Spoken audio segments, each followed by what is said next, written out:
Hello friends, this is Deva4win27 welcome back to my channel Shades of Creativity. இன்னைக்கு நம்ம சேனல்ல ரொம்பவே பியூட்டிஃபுல்லான ரொம்ப ஈஸியா crochetல ஒரு இயரிங் வந்து நம்ம கத்துக்க போறோம். இது ரொம்ப சிம்பிள், ரொம்ப ஈஸியா பண்ணிடலாம். ஆனா வியர் பண்ணும்போது அவ்ளோ பியூட்டிஃபுல்லா இருக்கும், ரொம்ப அழகா இருக்கு. சோ நான் இந்த இயரிங் வந்து காட்டன் த்ரெட்ல பண்ணியிருக்கேன். மோஸ்ட்லி நம்ம எப்பொழுதும் அக்சசரிஸ்லாம் பண்ணும்பொழுது காட்டன் த்ரெட் யூஸ் பண்ணோம் அப்படின்னா அதோட லுக் வந்து ஃபினிஷிங் லுக் அவ்வளோ அழகாக இருக்கும், நீட் ஃபினிஷிங் இருக்கும். ஸோ அதனால் காட்டன் த்ரெட் யூஸ் பண்ணுங்கள். பட் காட்டன் த்ரெட் இல்லாதவங்க அக்ரிலிக்கில் கூட நீங்கள் ட்ரை பண்ணலாம். ஸோ நான் இன்றைக்கி இந்த க்ரீன் கலர் காட்டன் த்ரெட் எடுத்திருக்கேன். இதுக்கு த்ரெட்டுக்கு ஏற்ற மாதிரி ஹூக் வந்து ரொம்ப சின்ன சைஸ் ஹூக் ஃபாலோ பண்ணிக்கோங்க. அதுக்கப்புறம் சீசர், ஜம்பிங் ரிங், அதுக்கப்புறம் இயரிங் ஹூக், தென் பீட்ஸ். ஸோ பீட் அட்டாச் பண்ணுறதுக்கு க்ளூ கன் நமக்கு வேணும். ஃபர்ஸ்ட் நம்ம மேஜிக் சர்க்கிள் போட்டுக்கலாம். மேஜிக் சர்க்கிள் போட்டுட்டு செயின் 3 போட்டுக்கோங்க. இந்த செயின் 3 வந்து நம்ம ஃபஸ்ட்டு டபுள் க்ரோஷேவாக எடுத்துக்கணும். ஸோ இப்போ இந்த மேஜிக் சர்க்கிளில் நம்ம 19 டபுள் க்ரோஷே பண்ண போகிறோம்.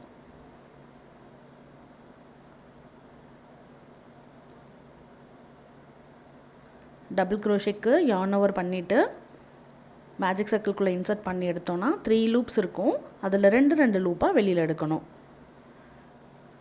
நீங்கள் இப்போ தான் நம்மளோட சேனல் ஃபர்ஸ்ட் டைம் பார்க்குறீங்க அப்படின்னா கண்டிப்பாக நம்மளோட சேனலை சப்ஸ்கிரைப் பண்ணிக்கோங்க. பக்கத்தில் இருக்க பெல் ஐக்கானை கிளிக் பண்ணிவிடுங்க. அப்போ தான் நான் போடுற வீடியோஸ் எல்லாமே உங்களுக்கு நோட்டிஃபிகேஷன் வரும். ஸோ இதே மாதிரி நம்ம 20 டபுள் க்ரோஷே ஃபுல்லாக ஸ்டிச் பண்ணிட்டு வரலாம். ஸோ செயின் 3யோட சேர்த்து நான் வந்து 20 டபுள் க்ரோஷே பண்ணியாச்சு. ஃபஸ்ட்டு செயின் 3 போட்டோம் இல்லையா, அதில் போய் நம்ம ஸ்லிப் ஸ்டிச் போட்டு க்ளோஸ் பண்ணிக்கலாம். ஃபஸ்ட் ரவுண்டை வந்து க்ளோஸ் பண்ணிக்கலாம். ஸோ இந்த பேக் சைடில் இருக்க த்ரெட்டை நல்லா டைட் பண்ணிக்கோங்க. இப்போ செகண்ட் ரவுண்டுக்கு செயின் 4 4 செயின் போட்டுக்கோங்க. போட்டுட்டு இப்போ அடுத்த ஸ்டிச்சில் ஒரு டபுள் க்ரோஷே போட்டதுக்கப்புறம் ஒரு செயின், அடுத்து நெக்ஸ்ட் ஸ்டிச்சில் ஒரு டபுள் க்ரோஷே, அடுத்து ஒரு செயின், நெக்ஸ்ட்டு அடுத்த ஸ்டிச்சில் ஒரு டபுள் க்ரோஷே, ஒரு செயின். ஸோ இதே வந்து நம்ம ரிப்பீட் பண்ண போகிறோம் த்ரோட் இந்த ரவுண்ட் முடிகிற வரைக்கும். ஸோ உங்களுக்கு க்ரோஷேயோட பேசிக்ஸ்லாம் தெரியாது அப்படின்னா நம்ம சேனலில் ஆல்ரெடி வீடியோஸ் போட்டிருக்கோம். ஸோ அந்த வீடியோஸோட லிங்க் வந்து டிஸ்கிரிப்ஷனில் கொடுத்துருக்கேன், செக் பண்ணிக்கோங்க. ஃபுல்லாக ஸ்டிச் பண்ணி முடிச்சிட்டோம். இப்போ லாஸ்ட்டாக முடிக்கும் பொழுது ஒரு செயின் போட்டுட்டு தான் நம்ம ஃபினிஷ் பண்ணணும். ஸோ நம்ம செயின் 4 போட்டிருந்தோம் இல்லையா, அதில் தேர்ட் செயின்குள்ளே போய் ஸ்லிப் ஸ்டிச் போடணும். 4th செயினில் போடக்கூடாது, தேர்ட் செயினில் போயிட்டு ஸ்லிப் ஸ்டிச் போட்டு அடுத்து செயின் 3 1 2 3 தேர்ட் ரவுண்டுக்கு செயின் 3 போட்டுக்கோங்க. போட்டுட்டு அதுக்கு பக்கத்துலேயே இருக்க செயின் 1 கேப் இருக்கும் இல்லையா, அதில் போயிட்டு ஒரு டபுள் க்ரோஷே, அதாவது போன ரவுண்டில் நம்ம செயின் 1 போட்டிருப்போம் அந்த கேப்பில் போய் ஒரு டபுள் க்ரோஷே போட்டுக்கோங்க. அடுத்து டபுள் க்ரோஷே போட்டிருப்போம், அந்த டபுள் க்ரோஷேயில் அகெயின் இன்னொரு டபுள் க்ரோஷே. அதாவது செகண்ட் ரவுண்டில் செயின் 1 அதுக்கப்புறம் ஒரு double crochet, chain 1 double crochet போட்டிருந்தோம் இல்லையா. ஸோ இந்த ரவுண்டில் எல்லா ஸ்டிச்சிலையுமே ஒரு டபுள் க்ரோஷேவாக போட்டுக்கிட்டே வரணும். அதாவது செயின் 1 கேப்லேயும் நம்ம டபுள் க்ரோஷே போடணும், ஸ்டிச்சிலையும் டபுள் க்ரோஷே போடணும். ஃபுல்லாக ஸ்டிச் பண்ணிவிட்டு வாங்க. ஃபுல்லாக ஸ்டிச் பண்ணி முடித்ததுக்கப்புறம் நம்ம செயின் 3 போட்டோம் இல்லையா, அதில் போயிட்டு ஸ்லிப் ஸ்டிச். இப்போ 4th ரவுண்டுக்கு ஒரு செயின் போட்டுக்கலாம்.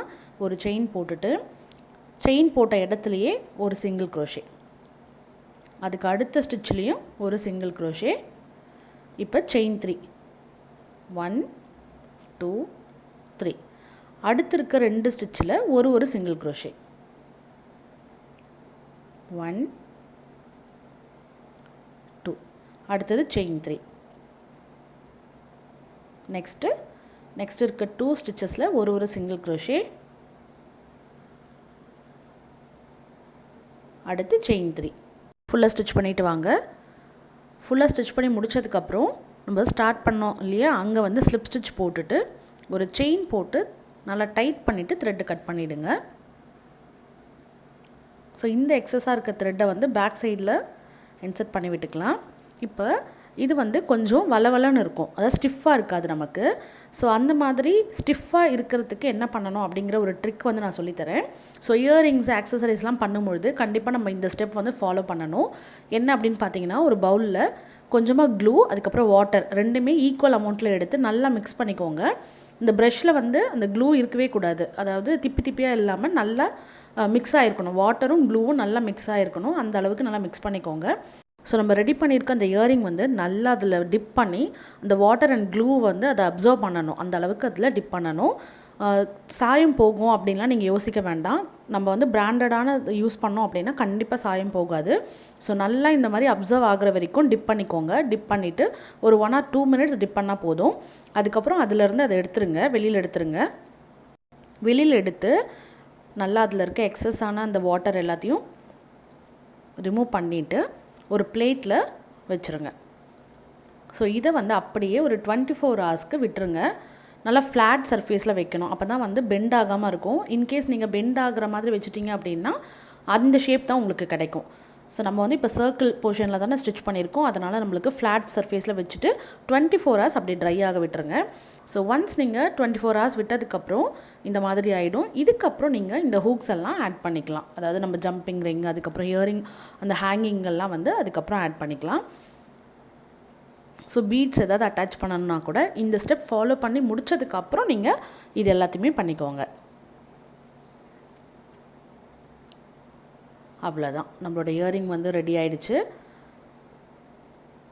ஸோ ஆக்சசரிஸ் பண்ணும்பொழுது எப்பொழுதும் நீங்கள் இந்த ஸ்டெப் ஃபாலோ பண்ணுங்கள். உங்களோட ஆக்சசரிஸ்லாம் ரொம்ப சூப்பராக, ரொம்ப அழகாக இருக்கும். ஸோ கண்டிப்பாக இந்த வீடியோ உங்கள் எல்லாருக்குமே பிடிச்சிருக்குன்னு நினைக்கிறேன். இந்த வீடியோ உங்களுக்கு பிடிச்சிருந்தால் லைக் பண்ணிவிட்டு உங்கள் ஃப்ரெண்ட்ஸ் அண்ட் ஃபேமிலி கூட ஷேர் பண்ணிக்கோங்க. நம்மளோட சேனலை மறக்காமல் சப்ஸ்கிரைப் பண்ணுங்கள். Thanks for